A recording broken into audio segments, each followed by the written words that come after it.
The rain fell in relentless sheets over the old cemetery on the outskirts of Willow Creek, turning the freshly dug grave into a muddy scar on the earth. Elena Thompson stood there, black umbrella trembling in her grip, her eyes burning with unshed tears as the last mourners drifted away. Her father, Richard Hargrove, the man who had built an empire but shattered their family, was gone. She had barely spoken to him in 15 years. Now, as the priest offered his final condolences, a sharp voice cut through the downpour. "Elena, we need to talk about the estate. Your father." "Get lost," she shouted, her voice cracking like thunder. She spun on her heel, glaring at the slick-suited lawyer who had been hovering like a vulture. "All of you, just get lost. I don't want anything from him. Not now. Not ever." The lawyer blinked, stunned, but Elena was already walking away, her worn sneakers squelching in the mud. She had no idea that those angry words would echo in her life forever, because hidden in the shadows of her father's final wishes was a secret worth $200 million. One that would change everything. If this story of heartbreak, redemption, and unexpected grace has you hooked already, do me a favor and hit that like button right now. It helps more people discover these emotional journeys. And if you love stories that pull at your heartstrings, subscribe to the channel and turn on notifications. You won't want to miss what comes next. Elena's life before that funeral had been a quiet kind of storm. At 38, she worked 2 jobs in the small coastal town where she'd grown up. Mornings at the local diner flipping pancakes for tourists, afternoons cleaning rooms at the aging beachfront motel. Her hands were calloused, her back ached constantly, but it was the emptiness in her heart that weighed the most. She had a 12-year-old daughter, Lily, with bright curious eyes and a laugh that could light up the darkest room. Lily was her everything, the reason Elena woke up every morning despite the exhaustion. But Lily also carried the weight of questions. "Mom, why don't we ever visit Grandpa?" she'd ask sometimes, curled up on their threadbare couch in their tiny apartment overlooking the harbor. Elena would force a smile and change the subject, but inside, the old wounds throbbed. Richard Hargrove had been a self-made tycoon, a shipping magnate whose fortune came from relentless ambition. He had divorced Elena's mother when Elena was just 10, then buried himself in work. Holidays became phone calls that grew shorter each year. Promises of visits turned into excuses. When Elena got pregnant at 25 with a boyfriend who vanished before Lily's first birthday, her father had sent a curt check and a note. "Handle it responsibly."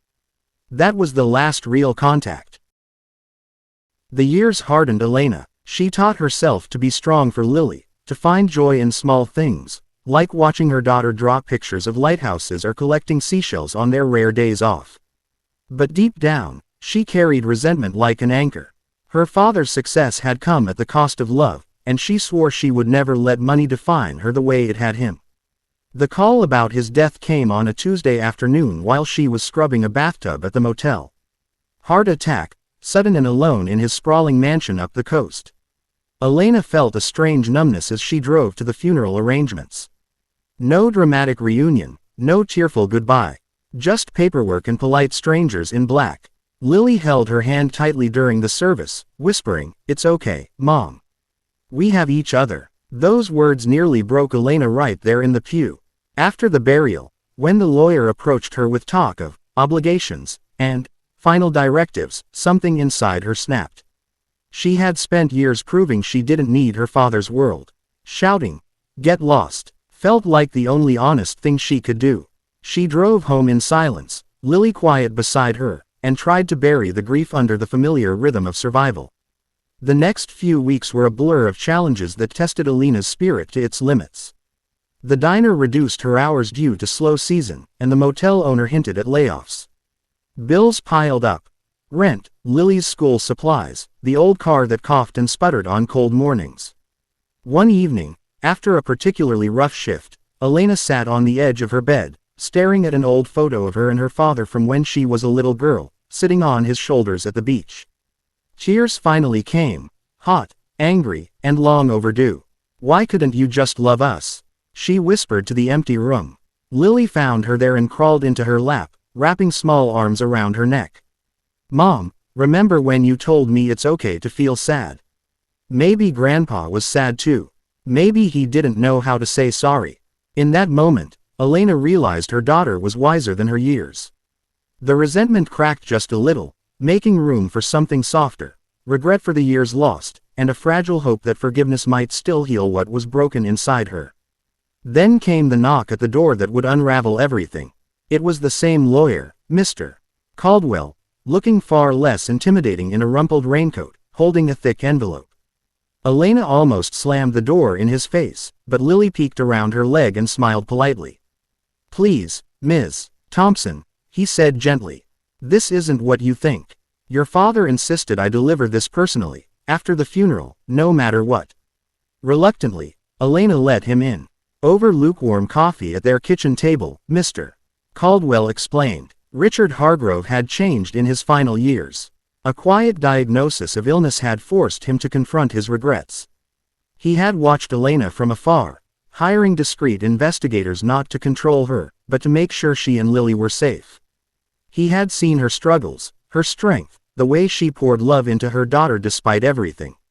And in his will, he had left the bulk of his estate, over $200 million in investments, properties, and business holdings, to her.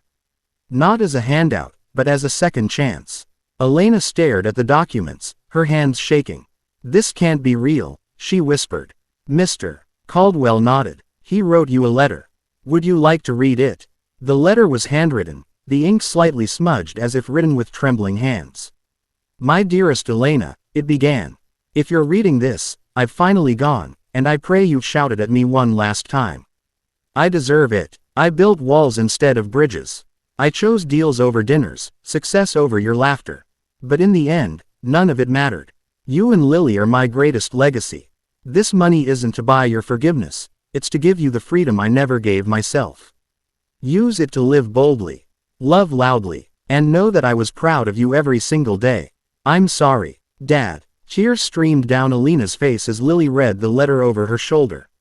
The room filled with a heavy, healing silence.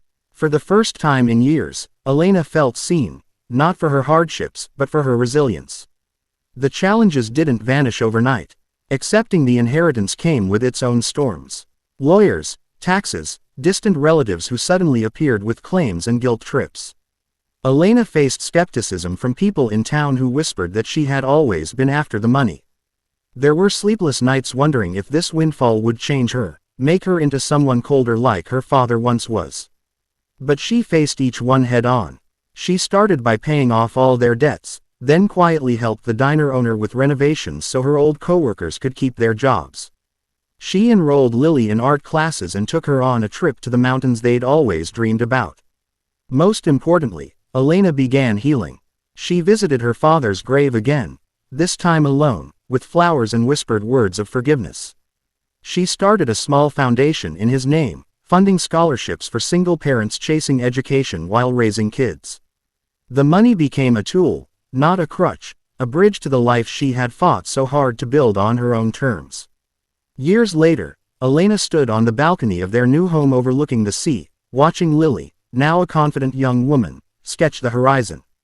The $200 million had grown through careful stewardship, but the real wealth was in the laughter filling their days, the peace in Elena's heart, and the knowledge that love, even delayed, could rewrite the hardest stories. If there's one message to carry with you from this tale, it's this: never underestimate the power of unspoken love or the surprises life holds after the darkest goodbyes. Family wounds run deep, but forgiveness and resilience can turn pain into purpose. Your own second chance might be closer than you think, hidden in the very places you've tried to run from. What an emotional ride, right? If this story touched you, moved you, or reminded you to hold your loved ones a little closer, please smash that like button and share it with someone who needs to hear it. Subscribe to the channel for more heartfelt stories that inspire us to live better, love deeper, and never lose hope. Drop a comment below. Have you ever had a moment where everything changed after a loss? I read every single one. Thanks for watching. See you in the next story.